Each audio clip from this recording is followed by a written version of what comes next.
you guys are all doing well. Welcome back to the Gabby and Marilyn dynamic duo series. Yeah, you know, we always like to team up, collaborate, and whenever we get together. Exactly, just to bring these videos to you guys. So we hope you enjoy this one. And as you guys know, we both live in South Korea currently.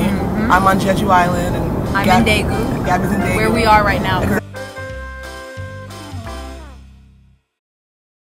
Also, feeling that we have to speak for our race, like we're the spokesperson for our race, and a lot of the times I feel pressure to act a certain way towards the Korean people I encounter on my day-to-day life. Exactly, because you think whatever you do is going to be a reflection. Give them, yeah, it's going to give them the perception of all black people, because we are maybe the only black people that they see. So exactly, that they come into contact with. So it's really hard for me to feel that pressure that I am speaking for Black American females, and I don't want to come across as rude, overbearing, too loud, obnoxious, and that's the kind of picture that they see because they watch Hollywood films, the media. Exactly. So yeah, so a lot of the times I'm really like submissive or quiet or overly friendly because I don't want to give them the wrong impression of black women as a whole. It's not even about giving them the wrong impression of me. Of you. Exactly. Because that doesn't matter. Like, who cares? You probably never see them again. Exactly. Like a lot of these people that I encounter, I probably will never see again.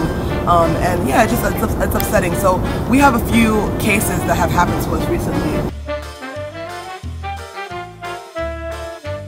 Yeah, so basically we stayed in HONGDAE and I booked a hotel, and our experience was cool in the fact that we were in a really great neighborhood, a great area, but the downside was we actually had a hotel that was infested by bugs. Yes. Unfortunately, like, we kept finding bugs, we kept having to kill these bugs, and when I checked out, I was thinking, and I talked to Marilyn, and I was like, I don't think it's fair that we are paying almost $100 a piece to have to be afraid at night to sleep because bugs might be crawling on us. All over us, and we paid a lot of money for this place, guys. Yeah, the location was awesome, but just the condition of the hotel was ridiculous. How are we sleeping with like 10 bugs?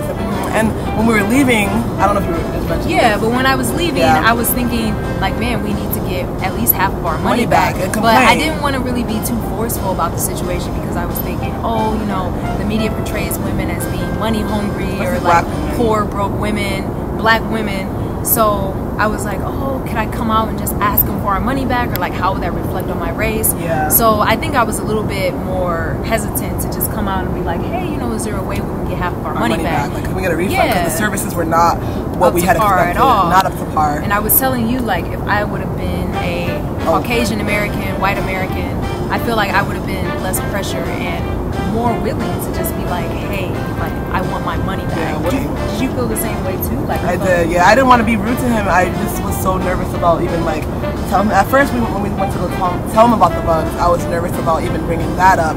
I didn't want him to think, oh, look at these girls, they're so ungrateful. Like, this is a beautiful spot, and they're here complaining about it.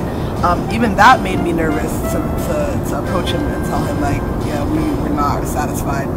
And it was mostly because I'm black. I don't want him to think that we cannot like let black women stay here because they're going to be combative. Complaining, combative. So an older lady was looking at me and she was speaking in Korean and talking about my hair, and I can understand about 50% of like the things that she was saying. So immediately I was like, oh no, she's about to touch me. So I got like real so crazy, that whole experience. Exactly, and Gabby was there with me because we were waiting in line for our tickets. Yeah, we were talking, just you and me, and I noticed like you could see when they start to eye you, and I'm like, I knew something exactly, shit was about to go down. I was like, I had the long braids. I know they look really different from what they're used to, but I expected that this is Seoul, don't touch me, you know? Like, you guys are used to foreigners, I'm like, I know in Jeju they're really curious, but this is Seoul we're talking about. So I was already like, you know, feeling uncomfortable, and I was like, my senses were heightened. I was like, oh shit. And then at the corner of my eye, I just see you like running away and like ducking and dodging something. I was dodging her. I was like, what's happening? Yes. What is going down right here? Like, I thought I was safe. So she was approaching me, and I told her, like, I was like, Ajima, shiroyo, I don't want you, like, basically, like, I don't like it, don't touch me. So I held my hair and I pulled myself back, like, and immediately she, like, I could tell her face changed, like, oh. But in the beginning, like, you should not approach me without at least saying hello, and at least, you know, trying to converse with me. Acknowledging that you're a human. And acknowledging that I'm a person. So I was like, you know, it was hard for me to even tell her no, because I was worried that she would think, look at this black girl being rude. She's in my country, she's ungrateful, she's rude. She doesn't want me touching her hair. She's not open-minded. Like, I mean, I'm just curious. I'm a curious Korean. Like, but it's not just a curiosity. I'm a person. Don't touch me without at least being friendly enough to ask me. She was just eyeing me the whole time. So and honestly, even when you told her don't touch her, she actually went for it again. And went for me. So I had to like be aggressive. And this is the first time I've been aggressive about being touched. So we were in HONGDAE this weekend, clubbing it up, having fun. Yeah, it was really nice. But this club that we were at in HONGDAE is about what, 90% Korean, right? It was a lot of Koreans. Yeah, mostly Koreans, and we were listening to hip hop music, and on the screen it had the video of the hip hop song playing, and it was just like a lot of African Americans, like, you know, just being cool, but like also ratchet at the same time. But ratchet, being honest, they were being ratchet, and that's cool. Like, for other black people to see them. Like that's our people. Yeah. We understand. Like, we don't overanalyze them as other people. You know, because we know we're on the inside. That there's an intelligent side and a ratchet side. You know a lot what I mean? of us. It's not just, they see us very one-dimensional. Yeah, it's a lot of black and white, but there's a lot of, with black people, there's a lot of gray area. Yeah, exactly. You know what I mean? So we were like, shit, do they think we're about to, like, I was waiting on them to like tap me on the shoulder and be like, can you do this? Can you do, are you twerk? Like, are you gonna shake your butt like this girl in the video? Like, are you gonna do what Nicki Minaj is doing right now? So I just felt very weird, and I just, like, I wanted to have fun, but at the same time, I'm like, shit, like, I have a ratchet side of me. You know, I think everybody does, but I also have a very intelligent side and like all these other different sides, but exactly. But they wouldn't see that at the club. It's like we all drunk, like being the only two black female at that club. Representatives. We were representatives again. Culture. Bringing it back to the topic of this video, being the representatives of our culture without even. Did I sign on the dotted line? Like, we didn't sign up. When did I ask for this job? Just were born. We were just born and black. Moved to Korea, and now we automatically go off these roles. And it's been 9 months, and we're getting a little tired of it. Exactly. Yeah. I am just ready to be able to be free, you know what I mean, to just be myself completely and not have to worry about, oh, what is this person thinking, or like, how is this reflecting on my culture, how is this reflecting on my race. And like, on one side of the picture, I do like the fact that we're representatives, because I think we show our culture and our race in a good light, but then sometimes it's just too much pressure and it puts us in a very weird situation. It does, yeah. So, I don't know, I love being in Korea, and I love being black in Korea. I think being black in Korea gave me a whole different like experience. I don't think exactly any other race of people that come to Korea, they won't have the exact same experience that we've had. And I mean, it goes both ways. I'm not experiencing the Korean world as a white person. I don't know how it is. I would expect it a lot better. We're missing out. You know, it's pros and cons to both. Pros and cons, exactly.